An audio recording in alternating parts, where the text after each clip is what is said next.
Froggen. None of that boring Anivia. Alright, I want to see Quinn and Jax off the table, so the match stays somewhat somewhat even. Nobody gets that stuff. Mundo should definitely be out of the equation as well. Yeah, you don't want to deal with that. Yeah, Mundo and Lulu have been 100% pick ban in the actual regional matches. None of the fun matches, but the regional ones, when people are playing seriously, those two are off the table every time. What, you mean the 1v1's not serious? There's no... I guess the bans did get really trolly in that, so... It's hard to get ahead with Mundo jungle in the 1v1 though. It's true. On the other hand, we got Lee Sin banned away. Gangplank 2 is not a surprise either. He has been very, very high up there in the popularity. Alright, target ban to Froggen, target ban to Amazing, or generic bans on the side of Team Ice. I wonder if there's going to be a Thresh ban over to Madlife or a Blitzcrank, because if you leave both those hook champions up for him, he's probably going to take one of them. Got to play once. Madlife did ban, or his team rather, ban his own Thresh at one point in the tournament, so doesn't seem to favor it that much. He's actually been playing a lot of tank supports, a lot of Alistar, Braum lately. Needs to be the initiator or peeler for his team overall, so may not even see that higher priority on that pick. But I'd love to. It's not as fun. I'd love to see Madlife Thresh. Yeah. I miss it. It could still be a possibility. They can only ban that or the Blitzcrank going forward, but with the Lulu taken off the board, only 10 seconds remain to find out what Ice will remove. Maybe Rise. I think seeing Faker's Rise is really scary. You might want to remove that off the field here. And no, it's going to be the Thresh for Madlife. They fear the Madlife. No fun. No wife steal today. Of course, that does leave Elise a very high-tier jungler up. Meteos, rather, has been playing quite a lot of it, and he does lock it in. I thought his Kindred was really good as well. So I'm a little bit surprised by the Elise here, especially since it's going to leave a whole lot on the table for that top lane, for that jungle. Still, that's extremely powerful. And they don't even have to rush the Kindred anymore. They can just take their time here, leave it open. Yes, you can flex it in 80 carry rolls, but in the match with this much at stake, and with these type of players that don't see a Kindred 80 carry kind of coming out, so Team Ice can prioritize other picks here, or just simply hide their picks as long as they can. There's no really power picks anymore that they really want to rush in the first two slots. Those days are kind of over. Yeah, you pretty much get a core for your composition, or something that's slightly contested very early on. I love just getting your jungler and your support very early on, but it looks like they're going to go with their 80 carry here for Uzi, and that is also still a flex pick, but most likely support. No, I don't like that too much. I'm not sure how throwing a Karma in is going to go, I think it's actually more likely that this Karma ends up on a solo lane, especially with solo lane Spooky Ghost being an option. That's true. Oh, yeah. I think she can do some interesting things, and we saw yesterday as well in the DoubleLift Sing matchup, just how strong Mantra W really is. Well, we know a few people who love that mid lane Karma too. Yeah, Karma is extraordinarily powerful with the Mantra W, like Krepo's talking about, where you get so much HP back so quickly, you basically win every trade, and it's so frustrating. Karma can actually build many different ways. I've seen tank Karma before, and it's just absolutely ridiculous because it's your missing HP. It's a percentage, so you get way more back off of the W. So she has versatile builds, but in a lane, she's very oppressive. Yeah, more importantly, Mantra W just... You can even use it and then not auto-attack and chase people in minions, and you will not draw minion aggro, since spells do not draw minion aggro, so some creative gameplays there, but she does fall off incredibly hard. I like this Quinn. Is MaRin going to take Quinn? Is he going to be on the flip side of a matchup here? I mean, maybe he learned a thing or two from Huni. You would hope. It's a flex pick, man. Sometimes you just got to take the Quinn to win, but we do have a Braum locked in. That will be for Madlife. Of course, still thinking it'll probably go to DoubleLift, but we'll see. Yeah, I'm always very disappointed when Quinn is 80 carry, because Quinn is so powerful in mid, jungle, and top. I don't care which one. You know, there's top. It's definitely the most powerful, but don't put it 80 carry. You just want weird stuff. It's a waste. Every single time. Now, there's got an Alistar hover right here, which means we could be seeing the Karma in the solo lane. Amazing, considering his jungle pick as well. Faker Rengar. What else is still available in the jungle frame with the Elise off the table, the Kindred that we talked about? But what else do you think Amazing might want to go for if it's not this Rengar? I mean, there's obviously Rek'Sai and Gragas, which have fallen off tremendously, so plenty of picks available, but the fact that he's hovering Rengar knows it's either Kindred or Rengar at this point. And it does seem the team is telling him, stop trolling. Pick that broken champion.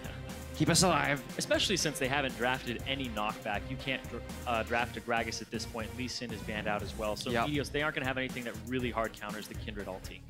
Also the Trundle as well. I mean, this is kind of like a bit of a shot in the dark when you don't know what the top lane is going to be. And if it is that Quinn, I don't know if it's really optimal there. There's so much flexing going on here. Trundle can technically be top laner. Oh, you're right. Against the heavy tank right now. I have seen Trundle support. Trundle support is fine, especially with Kalista to close the gap. You can pull him back out. You steal some 80 as well.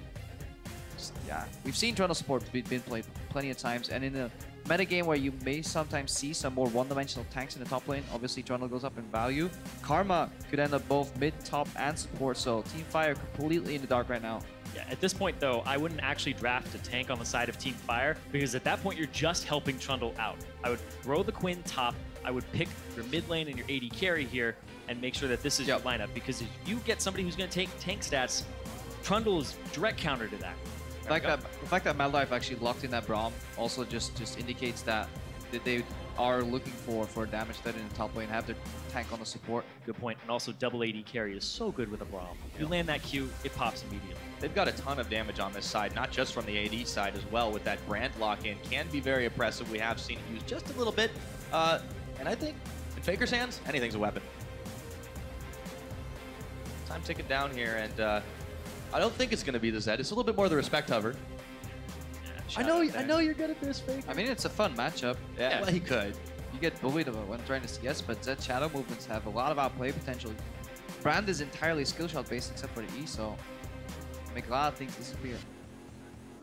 See what Froggen goes with. I do want to talk about the Tristana here for DoubleLift. I think Tristana is an undervalued champion on this patch because of the changes to explosive satchel. The satchel that if you actually get all stacks on it, you get a reset on your rocket jump, so you get to jump again. Yep. And it's a good counter to Kalista because you just point on him, throw it up, and there you go. There we go.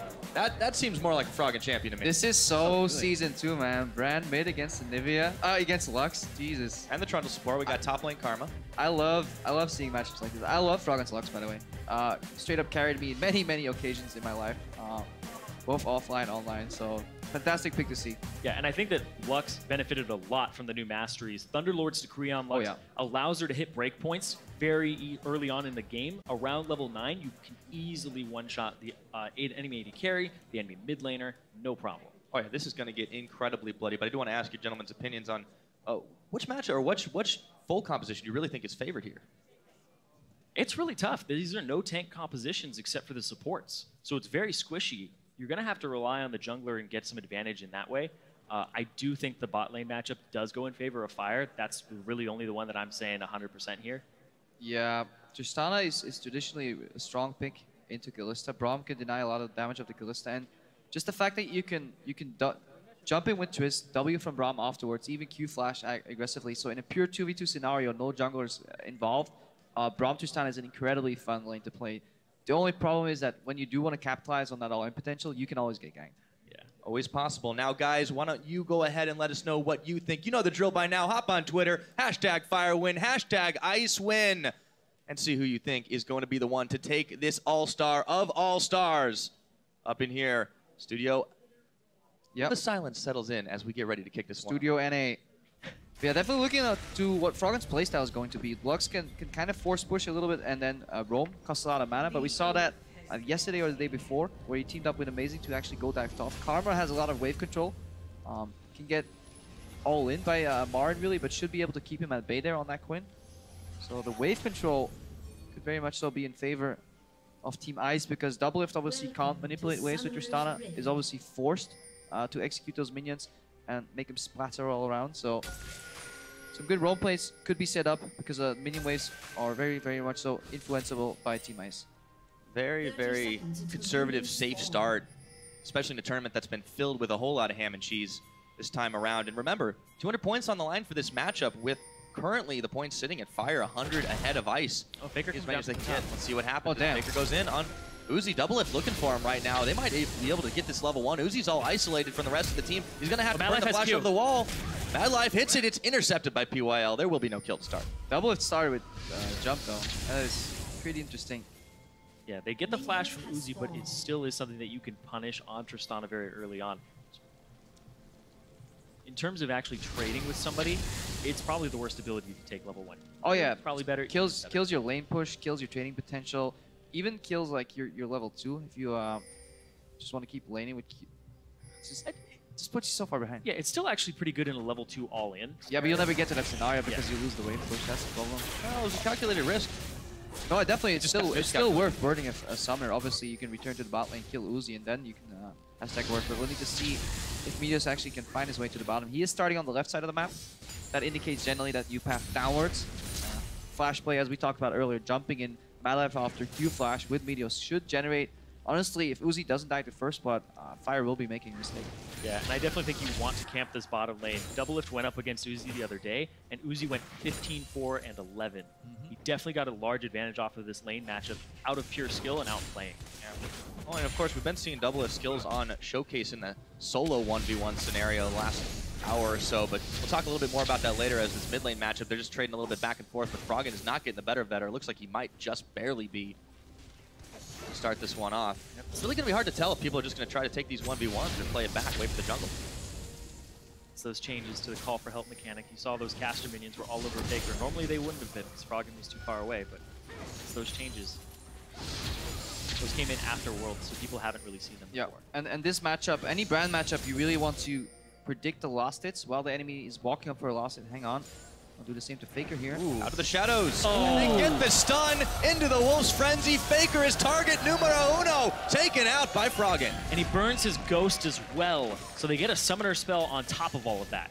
Fantastic Q from Froggen overall. And Faker was leading in this matchup because every time Froggen walked up for a CS and locked into that auto-attack animation, that's when Faker would use his W. And if you do that correctly, there's almost this movement speed.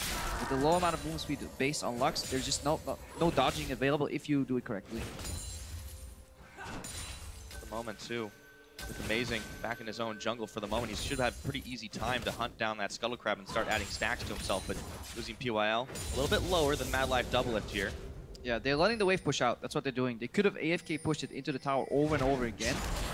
They want to sacrifice a bit of the push because they want Meteos to come around and just make use of that Braum passive here. By a little bit of the exposed. Pyl is the one they're still firing on because Uzi's hopping away from danger as Meteos shows face, but in comes Amazing as well, and we've got a 3-3 on our hands. Madlife is gonna unbreakable this one, and the Cocoon does not connect. That'll be the disengage. They were one creep away from hitting level 3 before that gank came out, and Amazing, he was doing the Scuttle Crab, so that was actually a strange opportunity where they should have pushed it a little bit more before they went in. DoubleLift. Oh, this goes too far. You know, I don't know. I feel like DoubleLift might be trying to impress right now. He's been playing with his ex-girlfriends, but now he's got his dream girl on the bot lane. I mean, he's played with him before, so I think it's actually the one that got away. The one that got away. Oh, maybe not. Hopefully not this I mean, game. in every relation, somebody's reaching, somebody's settling, so Madlife definitely settling. Although he has been in space prison for ages, so who knows. It's true. Relationship advice. He's finally out. Guys. He gets to shop around a little. Either way, he's at disadvantage now. Anyways, what I wanted to point out is that Uzi should have died there. Like, straight up. If they just went... If DoubleLift actually jumped in, used the heal, the fact that you have the stun on Uzi, by that time, Meteos could come in. Uzi has no flash available. Just straight up aggression would have killed Uzi in that exchange, but weren't ready to go for it. Now Amazing, setting up for the dive. DoubleLift is very low. We will see that sad, sad dragon animation if DoubleLift does go down. So, fortunately, he smells the danger, backs away, realizes this is not the best place to be right now. Yeah, Team Ice has played beautifully around that lack of flash. Really good counter gank there in the bot lane. Amazing securing the push. Was obvious what's going on if the Tristana stops pushing. There's obviously the risk of an all-in. Meteos started on the left side of the map. No lane was really gankable mid and top, so that it all pointed into a bot gank direction. And Amazing was in the right place at the right time, and that's why people have called him one of the best junglers in this tournament so far. Good sense, too. He's going top immediately. Since nothing happened bottom, you would think that the enemy jungler would go to top because they saw you on the other side of the map. Instantly, he's going to go ahead and have to flash behind his own turret, but Meteos is there. They're diving and don't even care, and that's MaRin picking up Koro. Dodging out is Meteos. MaRin takes another tower shot. Amazing defends the turret. Yeah, the patient on Meteos, if you wonder why Koro randomly flashed, you basically expect the Cocoon to come out and didn't trust his reactions to wait for the animation. A really good patience there on Meteos, and then flashes out. We set 2 projectiles with that repel outside of turret range too. Fantastic gank. TP on the ward here. Just trying to get back to lane. MaRin is going to have to back, but he backs away a little bit further before he does decide to go ahead and do that. Right now, pressure topside in favor of Fire. It is a pretty even game, however, and of course, Amazing's going up in the top as well right now, but he's just clearing out. Yeah, and Koro is struggling because he's in the building phase of that spooky ghost item, and that's when you have tier 2 spell thieves. Obviously, you can't make use of any of the procs because you're continuously last sitting. That puts them on cooldown unless you wait for them to go off cooldown, then poke and then last hit, but it's incredibly hard to do that. If MaRin is aware of his surroundings, he won't take any of those procs, so keeping Koro down while it's still in the build phase can actually delay a lot of gold and a lot of damage later on. And I think this is such a unique item for the top lane, because if you build this on Koro, on this Karma, what you'll end up doing is you hit it as your jungler is coming in. It'll check for if the enemy jungler is around, or you see it run off in a weird direction, it'll check and be like, oh, that's where Meteos is. And if it hits MaRin, Quinn has no escape. She'll try to bounce off of you, but you can buffer your W against her with Karma. So there's a lot of great things here that Koro can end up doing once he has that. Oh man, Traffic Cone stopping DoubleLift, and Madlife for moving too far forward. But it is PYL that gets stunned up just a bit. Uzi's the healthiest one on this team, and he's got a whole lot of spears sticking in Madlife. Oh. Can't pull him out. Nope. He actually has really good knowledge of Kalista's mechanics, because you saw that because Madlife was out of range, he stuck a new spear in a minion and then tried to go to the left a little bit more. And then when you rip the spears out, the detection range of the spears is actually bigger than the activation range, where you have the ability to use E. So he was trying to cheat it a little bit and get that extra range. And generally in combination with that mechanic, Froggen trying to steal here. Faker does get it. Faker does get it. In combination with that mechanic, you also just want to execute a minion so you don't lose the cooldown. Just keep harassing over and over. That's true.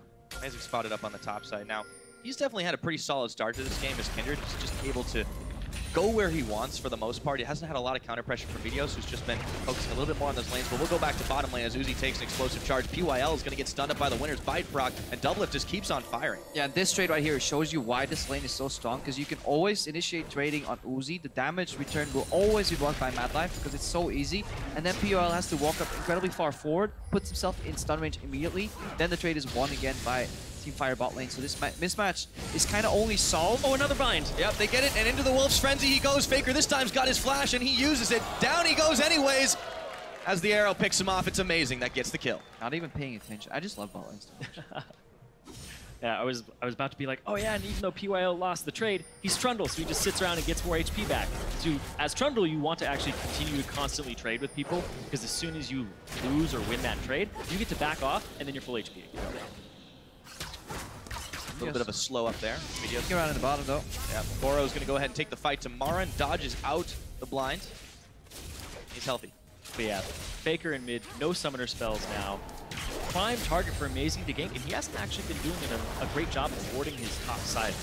Uh-oh, Amazing might have gone a little too deep in enemy territory here. The Spider's on him. Teleport's coming down, but he's going to hop the wall. In goes the repel, and the Spider will try to chase him down, but he throws down the Lamster Spite. Meteos can't finish him up. Gets the heal. In comes MaRin. He's in Valor form, and he finishes it off. Yeah, Meteos, strong Elise play, but needs to work on that Kindred timing. Use the Q execute just a fraction of a second too early. Loses the cooldown. They're going to go ahead and try to take out this blue buff right now. Should be no trouble as no one's quite around yet, but they are aware it's happening. Team Ice will be aware that they've given this one up, and Froggen just catches a little bit of the Sentinel.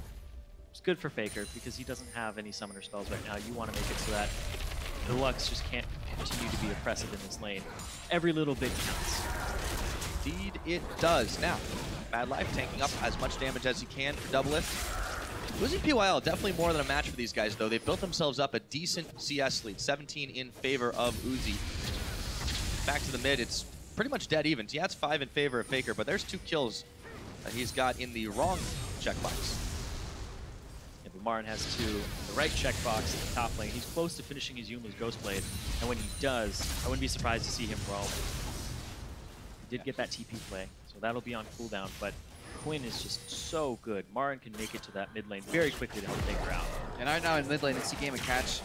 You very rarely will see Froggen throw out like random Qs. He just wants to get Faker on the edge with E, and then again, as Froggen CSing, you know, he has to walk forward, and that's when Faker will always use his W. So trying to fight each other with CS, and that's the mark of great mid laners, is when not only are they focusing on their own creeps, they're continuously challenging you to get the CS, and it's incredibly annoying to play against. You just watch Faker's VODs closely, you'll see that he's always walking up when the opponent is trying to go for a CS. We'll go back to top lane where Koro is being charged down. Has to burn his flash. He still goes down. He even sent the spooky ghost, but they couldn't keep him alive. MaRin is having revenge for what happened to him yesterday. Even though it's not the guy who did it to him, he's like, you know what, this happened to me. You're gonna know how this feels. Hey man, MSI was definitely a big blow as well, and he will get something back for that. 3-0 on the board. PYL stunned up in the bottom side, but DoubleLift, Amazing the one that's unhealthy. Amazing's coming around the side. Wait here, wow, he's marking him. Going for it. DoubleLift knows his time is close to down. He sends out the explosive shot, or the buster shot, I should say, but it won't save his life. Madlife's going down. Double kill, and PYL gets yanked out, and now the tower is all but free. Yeah, Amazing didn't get a stack for that, but they are going to get this turret, and they do get 2 kills on top of it. Flash is still available for this bottom lane, but the thing is, there was really no escaping from that. Should have really tried to get out a little bit sooner, but he hung around as best he could, and it just did not work out well for him. 2 kills on the board to Ice. They did give up a turret in the bot as well, picking one up for themselves. That's going to prompt Fire, Meteos and MaRin rather, to just go ahead and take down the Rift Herald. Froggen was not eyeballed by Ice. Really big difference in which side of the map is doing well. Team Fire straight up praying that MaRin will just carry them from the top lane, whereas the bot lane struggling in. At this point, that matchup starts to tilt towards Uzi and PRL because they're just so far ahead. Because if you leave PRL unchecked, he actually does a lot of damage on Trundle support, way more than a Braum can procure. Absolutely, but there's a ticking time bomb in MaRin. I mean, we saw what Huni was able to do with that Quinn the other day. Yeah, they're going to send everybody up to this top lane because it's pushing towards this turret in the first place. So either Koro would get completely zoned off of this CS and possibly killed because the Yomas is completed. They're going to send more people up here, reinforce it, try to get this turret rather quickly. Yoel's going to MaRin, but I don't He might be able to burst. Take this take. Oh, he blocks him up with the cone. MaRin's going to vault over, but he realizes there are too many members. Froggen will shut him down with a big laser, and Meteos now is going to get a bite taken out of him before he repels up and away. Frozen Domain, in comes Faker. The stun will connect. Pyl is going to back away as the Pillar of Flame forces him. And immediately a push comes out from the bottom wave. They're going to try to get this turret and try to trade it for the top turret and make it so it's only a kill that ends up being the difference here. Giving Uzi the solo farm on this one as well as they take the blue buff away. Really playing the game of sides this time around, making sure that if they're not strong on one, they're strong on the other. The game, Vice and Fire continues. 13.5 minutes in. I think MaRin also vaulted off the incorrect target there. He went for the one in the back. If he had gone for the one closer, he may have been able to launch himself over the wall. Yeah. Big cone, Setting man. up for another all in. MaRin over. Oh boy, he is in some trouble. Vaults, but he's got a whole lot of spears in him. And Amazing is around the side, says thank you very much. He's on a spree as they look to take tier 2. Yeah, and they got his flash. And down in the bottom, only tier 1 gets cleared. Koro is behind, but he's still enough wave clear. So that's why right now DoubleLift and Madlife are roaming to the mid lane. Overconfident there from MaRin. That looked like the second time where he just sees somebody. That looked like it was, no, both people are there, and Uzi is rather strong. That was definitely a huge misplay. Back to back as well. One right after the other. However, Team Fire does look to lick their wounds and maybe pick up a dragon while they are at it. Yeah, and you can see how the metagame has shifted. That dragon would have gone down a lot sooner if this was a couple patches ago. Just no value on that dragon.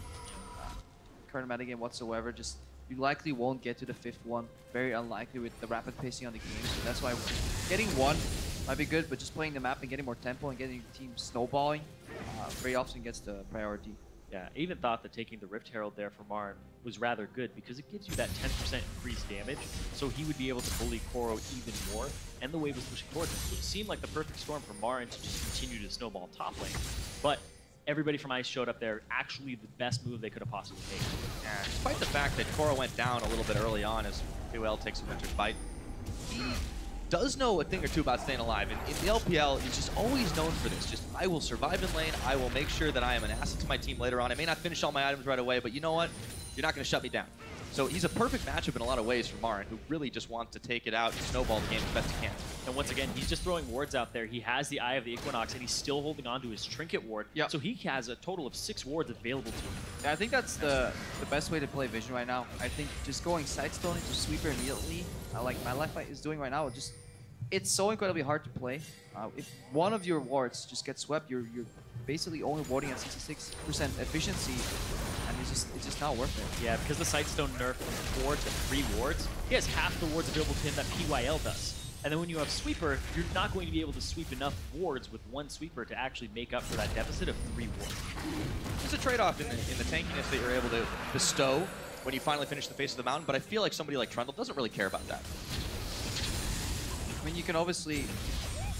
The trade-off is more the utility from the proc because it's a cheaper item. It's also more slot efficient. You jam more stats into one slot. Yeah. Leaves you actually, for a full build, able to just get more value, more tanking in the long run. It's just, I think it's the preferred item on tanks, yeah. on the tanks, on the relic support. You just can't shift away from Spellthief's upgrade, obviously, since it's so incredibly strong. We'll need to see Koro, see if he can use it somewhere, make some picks. This picks into Siege. If you can get rid of Faker, there's incredibly good Siege poke here coming out of Koro and Froggen. Yeah. However, they're going to have to worry if they do wander up into that topside jungle. It is lit up like a Christmas tree at the moment, despite the inferior side stone on the side of Team Fire. Yeah, and if it ever comes to a siege, that's exactly what's going to happen. You're going to get the pillar from the Trundle come out, facilitate the skill shots from Froggen. Only one needs to connect, but talk about that later. Maybe.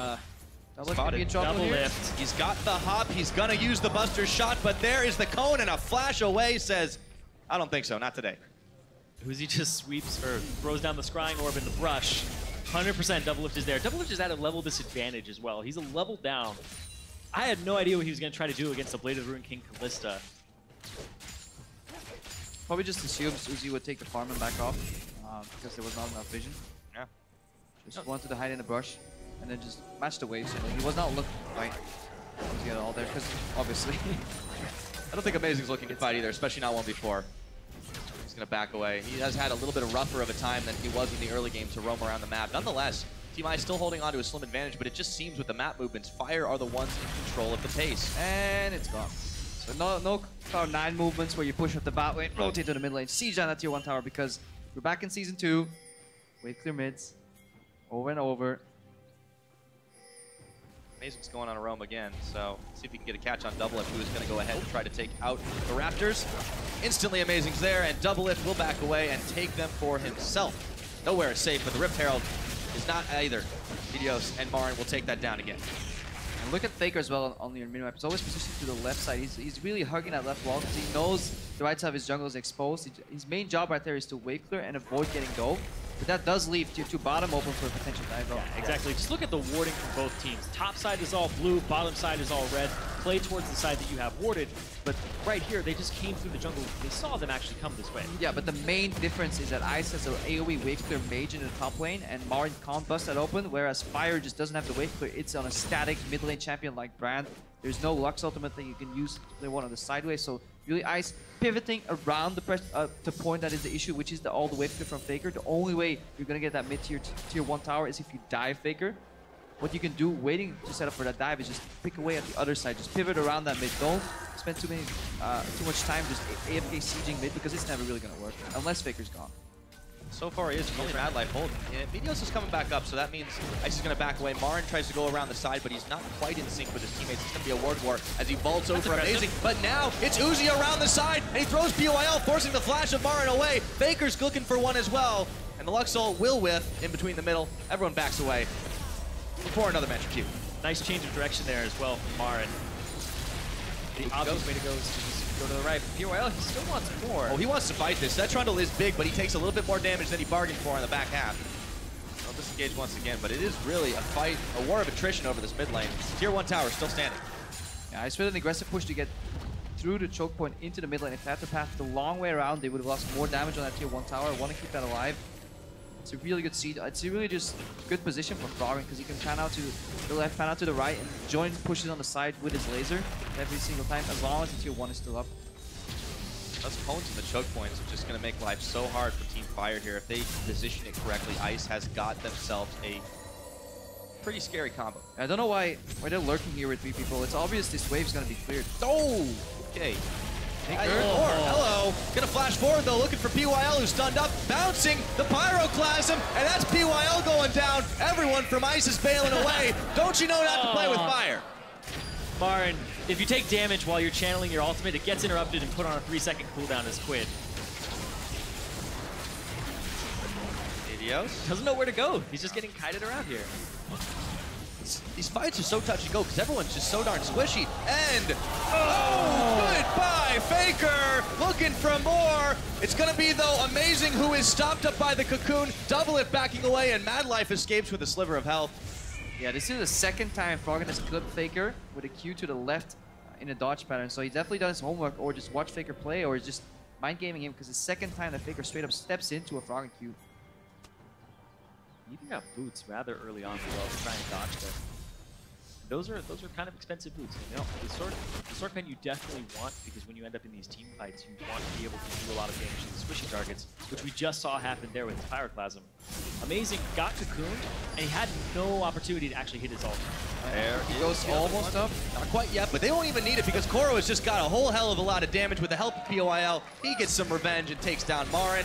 Meanwhile, Uzi in the bottom, push back. Koro and Pyl have actually been running a rather interesting combo My favorite thing about this is when, yeah, that was really That's nice. beautiful. He hit both of them. Yeah, and obviously, the laser is not a projectile, doesn't get stopped by the Braum shield. Amazing. No opportunity. Very low there, he gets caught out, but honestly, that was still, for me, a positional mistake from the blue side team, from Team Fire, because there's no way you're going to siege into a Lux. Yeah. You need to catch her out, and her range on wave clear, as long as she has mana, is too big, with E and R not being able to stop by Madlife. She's not there right now.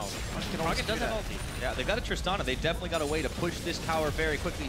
DoubleLift hanging out, being body blocked by Meteos, and they just can't finish it off before the Lux comes in, but they've got some serious damage on it, and they have control of this side of the river. But they still have to wait, wonder, worry about this mid lane. Because this is where all the action's going down. MaRin Quinn again. But about these fights, MaRin, half his health gone in the blink of an eye. Still trying to siege this one up, but they don't have a huge wave of minions. Yeah, that may not be the best target to actually blow your spells on because he's going to back, he's going to use his ultimate, he's going to run back to this lane really quickly with the home guards. Madlife is stunned up, but he is just so darn tanky. Pyl wants to take a bite out of him, and Koro will pick up the kill. 2-2 now on the Karma. Meanwhile, Fire will bag themselves a dragon. They're first on the game. Always feels so terrible when you just want somebody to jump to, and they leave you. They were doing an objective though, so they get their first dragon of the game for his life, but look at this. This might be a bigger objective going down for it. It's appropriate. This team has 3 members from China, and the Baron is what they have been all about. Froggen coming to join up. Will they be able to secure it? Surrounded by Fire members right now. They've got the cone down, but can they get the damage? This is gonna be close. It's going down to 1,000. It's picked up by Uzi, and the fight is on. Pyl hanging out in the Lancers fight. Fire is just getting exploded all over the fight. Double is down. Pyl looking for MaRin. T-Mice is all over this one, but they've lost 2. Faker is still looking for MaRin, who just goes nearly down. This is so tense right now, guys. There's still a flash on Froggen. He can bail if he wants to. Oh, that like Koro stays around, just barely. Can they pick him up? I don't know about this one. He's exploded, and Koro still alive. Not anymore. Shut down by Faker. That's 1-4 all over again. Then no Nivea this time. Uh-oh. Oh, he can't back in time. Oh, that was so smart by Froggen. Oh my god, the pillar. He's got time to spam the emotes even. This isn't fair. Froggen has no way to go Look back. what Froggen's doing. He's using the eat the zone, potentially base out here. He's got flash still. Oh, he uses it. Oh, all right. See, that's what I love about like players like Faker or Froggen, just the split decision to put the E in the choke point, then base. Either you base or Faker is forced to step into the E, make a predictable W as well that you can then easily juke and just win that small trade there. Watch Meteos. I think he face plants to the wall here. And yeah. Yep. Do not go. At that point, you repel first. Nah, you want to repel for the fight. You just want to flash in, but Yeah. problem is just just That was a get in great there. buster shot into the corner, killing 2 people there. Now, okay, back into MaRin play. This is the play right here. You buffer the W. Quinn looks extraordinarily overpowered, but it's because people don't actually buffer abilities against the vault. Vault! I was playing Quinn the other day. I vaulted into a Heimerdinger and he killed me immediately by using his rockets at me, and you just run straight into all of them. Buffer your abilities against Quinn and you will be fine. World's 2015 MVP, but he ain't no Hoonie apparently. Koro definitely getting nice and big. Said earlier, he likes to keep himself relevant. Well, he certainly has, and he's got some pickoffs to boot. A lot of members of Team Ice doing solid right now. 5-0 Froggen. He knows how to protect his KDA, and they are still hanging strong on this top side. Yeah, more importantly, Blue buff. the fact that they have that Baron buff available just makes it... It removes so much of the wave clear that Faker was bringing to the table, so... Froggen, I believe, is still the only member with a left. He's not near his minions, though, but he's looking for a flank. Oh, Meteos is gonna get popped. Another one on the board for Froggen as Pyl is thrown in. Looking for Faker. Can't quite fire him down, but he will. It's gonna be Pyl that secures it. Throw the traffic code down because they want to stop Fire in their tracks. MaRin looking for Uzi around the side. Lamser's fight is amazing. Stays alive. Under tower. Uzi hopping, skipping, jumping, blown up by DoubleLift, and now Koro's in the mix, but he's gonna go down to MaRin. One more shot. Shut down. It's a 3 for 3. Far gonna keep going though. You can go through the base gate. Or the front gate. Or He's just just get going the for the farm. farm. He's actually going for a tier 1 tower mid right now. He's gonna push that way. Oh, they got that alive. Oh, he got the wrong unbreakable. And now he's going to go down. Pyl just needs to take a bite out of him, but he gives it over to Froggen. Good guy support. Very far up.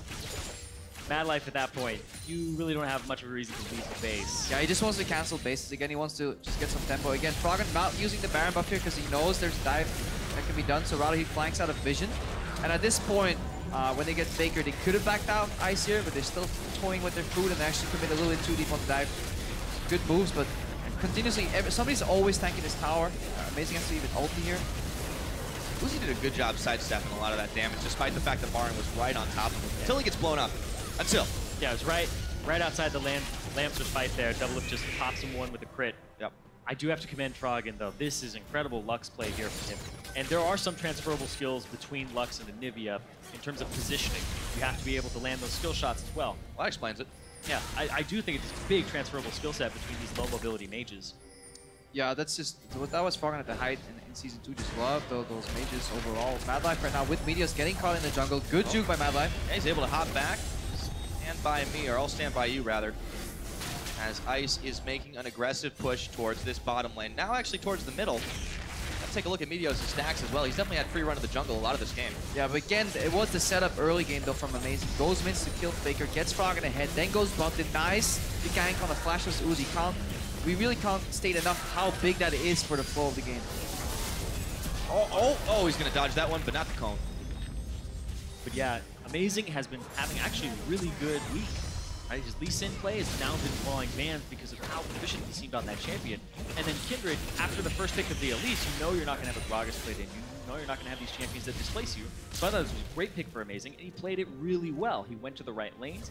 Froggen landing the great bindings as they were happening, but being at the right time, at the right place at the right time, including bot lane. He really set this game up from the get-go. It's no surprise that Amazing is really doing this well. He's coming off of, I would say, his best season since he started playing professionally. With Origin, making it semifinals to Worlds, and it's really not just him playing with the team, it's him setting up a lot for this team. And you can see it. You can see it in this game right now, why he's there. Madlife is gonna get caught up against a wall and a whole lot of ice. He's taken out by Froggen, 8-0-4. It still hurts, you know, when Sad Life comes out instead of Madlife, when it just has these games. You see your childhood dream, like your idol, just feeding. That's how I felt when I saw you playing.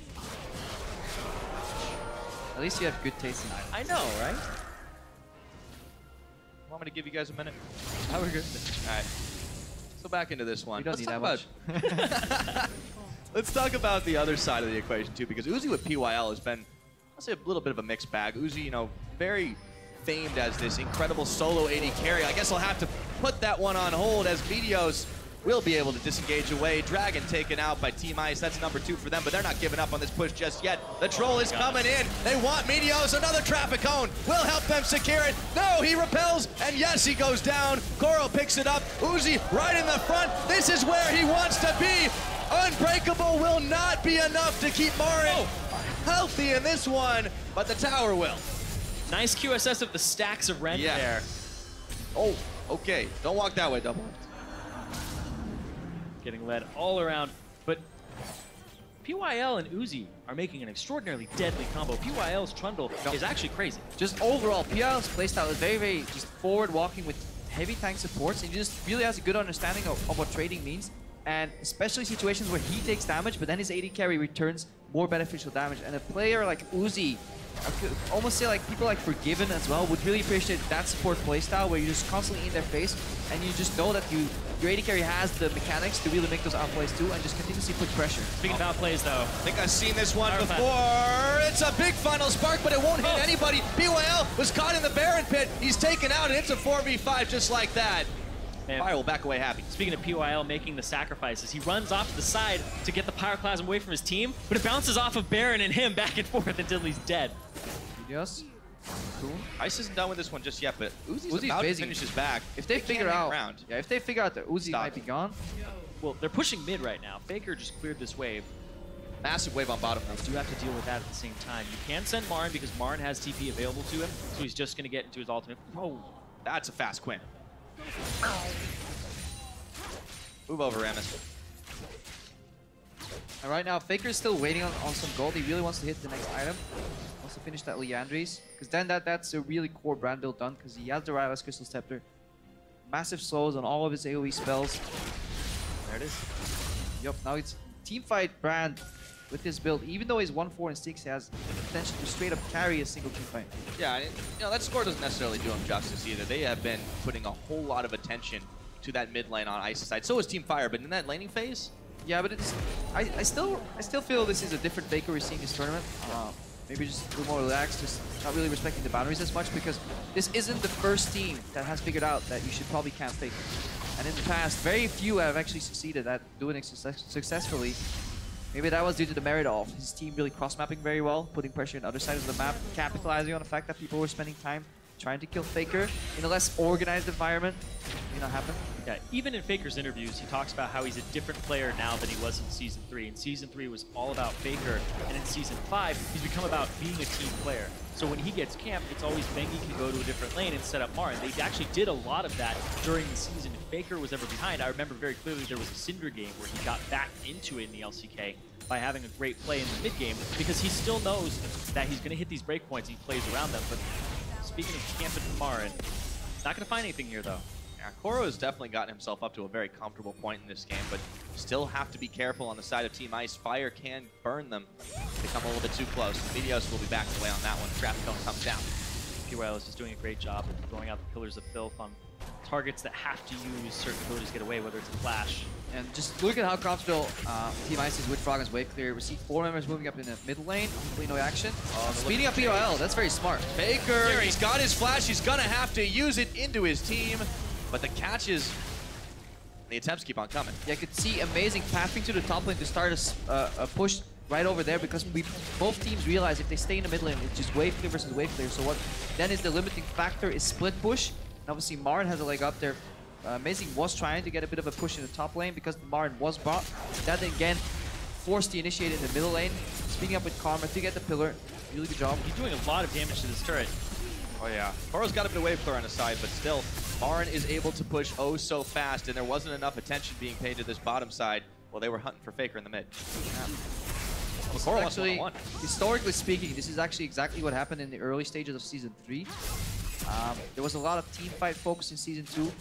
A lot of AoE, those mages, you know, no assassins being played, AFK wave clear, and people just falling for the same trick over and over by repetitively going mid and then being surprised that the minions would be evaporated. The answer to that obviously was then split push right now, and that's what we see MaRin do here. Again, you ignore the mid lane. Wave clear, well, assume that the guy's good enough to put his spells on the minions, kill them, so go somewhere else. And MaRin doing a really good job split pushing so far. It's really risky to split push against this Karma as well. She has a way to speed herself up to root you, and also with Frost Queen's claim, slow you down. So if you don't have adequate vision of where Amazing is at all times, somebody can be coming after you. So I'm big props to MaRin here at playing the distance game on that. You can see right now, even though there's a wave all the way up there, he's farming Krugs, making sure that he's at least getting some uptime here. He has the wards though to support him. 2 wards there. 3 right now with the new blue drink. It's relatively easy to stay safe. Goes well from blue wards. We'll likely see a re-engage here. Once MaRin gets spotted in the bottom, there's 2 actions Ice can do. Hard engage mid is one of them, or Baron rush the other and just potentially trade for the unit. Well, they've already tried that one, the ladder that is, a couple of times. It worked out once, just barely in the second. They did not get that one finished off. But with MaRin already back and the super speedy bird. Yeah. I'm actually not a fan of doing Krugs and Grump there, as much as I love those camps. At this point in the game, your time should be spent on the map. He's trapped. He's got team in the back, but not close enough. Hit the Baron. With MaRin, there we go. Gonna start that Baron off, but decides he doesn't want to just yet. That's a big target, though. Kalista is going to have to find some place to lifesteal. So going towards the Krugs right now just to make sure that he doesn't have to back, because that gives you such a large window. And you can see MaRin, he's fine with backing. He's about to be right back in the action. Yeah, right now we see actually Team Fire pinging the Dragon. I think that leads to too much of a tempo loss. that bot wave should just be pressured to tear apart Ice and then make some map moves, clear some vision. We see MaRin right now in the top lane. DoubleLift could technically be bot lane pushing too. He does pick up the Dragon for free. Likely going to move to the bot lane right now to re-push that lane that Koro's about to push out. Likely will then in turn see a hard engage in the mid lane or trying to make a pick. That's why you see Fire pulling back in the mid lane. Yeah, setting up an elaborate 3-lane push. I don't think DoubleLift can actually go up to this wave because he would just get caught. I think that the mobility from MaRin would actually be a little bit better, but that's the big cross slaps around him. That's where you're looking for the cross map right now. Once he actually gets engaged out, you want the team to then rush Baron, pull them back, and then that's the way you play split push. You know, you try and make it so that people make one mistake that leaves you one window where either you get a tower or you can rush the Baron straight for your AD carry. It's that one opportunity, pushing the pole. As soon as somebody pushes, you have to pull and bring them to the other side of the map. And if they continue to push, then you actually end up getting an objective over them and try to make them the most of the trade. Despite the fact that Ice has built themselves up a not entirely comfortable lead here, it's only about 4,000 in at 37 minutes onto the game. Really does hang in the balance a very, very, very close one that just one catch can snowball this one into tower, into an inhibitor. And neither team is keen on taking that chance. And MaRin back to split pushing now. All 5 members of Ice are in the mid lane, off to the left side, looking to be around that Baron. I think Ice is going to have to rush the Baron here because they're in a position where they have no play other than do it. At least start it. They want to stop the push in the mid lane. They want the teleport to be used by MaRin. Oh, he just used it. On. So that one's burned. Ooh. So we're able to get that for a couple of blue trinkets. You have to start the Baron now, otherwise they're at risk of losing mid inhibitor. They have Kalista and Kindred, so they can stay in the pit, use the ultimate to stay alive. Froggen takes a bit of damage from MaRin though, and they will throw down a little bit of zone. The Baron will reset. Fire not getting anything else for it though. Baker with the pings. They're going to continue to push this mid lane because they have inner track on it. A really, really good positioning overall, and just way better backup play. I don't know. If I was MaRin, I think you should have run straight at that turret, use your Youmu's, and get some damage on it. Yep. Baker was the one trying to push, but Froggen is already backed, and they even managed to push a little bit more on the top side wave. 3K is the difference, but that doesn't matter right now as MaRin is being fired down by a combination of Uzi and PYL before the rest of his team can even arrive. They'll be backing the way through the jungle. Still have to look out though. PYL, he has had some good catches with those cones. Fire doing a really good job just dancing around Team Ice here, pushing mid, forcing them to go mid. Now they clean the vision, complete vision denial right now. DoubleLift. Oh my, ooh. Got that hot, I was right behind him. Hot on his tail as Ice does their best to maintain control of this pit. They want a little bit more. Uzi throws in PYL, who backs away from the pillar, throws his own, and Fire disengages in the nick of time. Zero vision on Baron for either team right now. MaRin's coming. Might contest with Amazing here, who has the Gromp as his next target. MaRin wants to push him off of that, but he knows the team is right behind him, so he's safe to do it. Ice will get together, and the Crab will be contested. Not even sure who it went to. I'm very surprised that MaRin actually did a manual dismount there from his ultimate. Usually if you just get the auto attack on somebody and you press it on them, you're going to get that extra damage.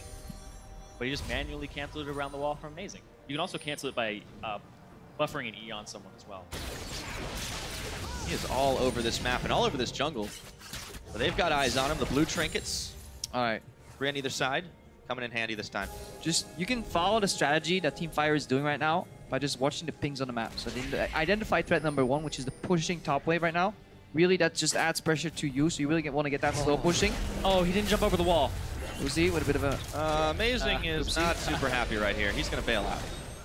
Yeah, usually you can Kalista Q over that wall. There's a certain portion of it that you can do it on. Yep. Surprising to see that it's Uzi out of all people that fails it. Even Uzi fails that jump. Yep. So next time you flame your teammate for being boosted. Right? At All-Stars, you learn that Uzi messes up that jump. At Worlds, you learn that Baker even fail flashes sometimes. It's always good to get everyone can feel good. Everyone can feel good about that. But back to this game, we're 40 minutes in. The stakes just keep on getting higher because a wipe of a team could very well mean the end of it with those death timers creeping all the way up. And the Baron has become the center of focus for Team Ice. Mid lane, still for Team Fire. Exactly. It's just such a back and forth. It's just a tiny little dance here. If one person missteps, then they're caught, and that's a kill, and they can get so much off of that. He goes, MaRin, he's got the tether. Koro does that is. MaRin is trying his best to run away. He's going to go ahead and clear it off of him, but he is caught in between everything, has to flash the cone, and now it could be the chance for Ice to strike, but DoubleLift and Meteos are trying to zone Amazing way from this one. PYL in the front, another cone down. Those cooldowns are just way too low for him. Goes in, gonna get pulled in. Pyroclasm is effectively canceled. Meteos jumps up, tries to escape. Madlife throws his ulti down, but he is caught with the Unbreakable. He's going down, but he buys the rest of the life for the team. Oh! Koro snipes him with a Mantra Q. Amazing over the wall, throws the Lamb's Respite. Meteos is in the middle, DoubleLift is down. Froggen picks it up, Meteos is blown away, and MaRin, the last man standing, will not be able to stop this Baron. Big misplay there. They have so much catch potential on Ice. You have to respect it. You have to respect the spooky ghosts. You have to respect the speed up from Karma as well, or else you're just going to get caught just like that. Yeah, Koro and PYL have been playing fantastically together overall. It's just to see a Karma really identify the right usage of shield That's actually very tricky. You just continuously speed up anything that can make the engage happen. And instead of speeding up Froggen to try and fish for Qs, it's actually speeding up Pyl, who has just a tendency to play so far forward anyways. He gets the pillar there. That facilitates for Froggen. Suddenly everybody's on the run, and if you can never turn, because if you then turn, Amazing has a really easy ultimate spot. Now MaRin trying to save the day, but he won't even last more than a few seconds. Tower going down, inhibitor soon to follow. Madlife's the last man on the board for a few more seconds, and this Nexus turret is gonna go down oh so quick.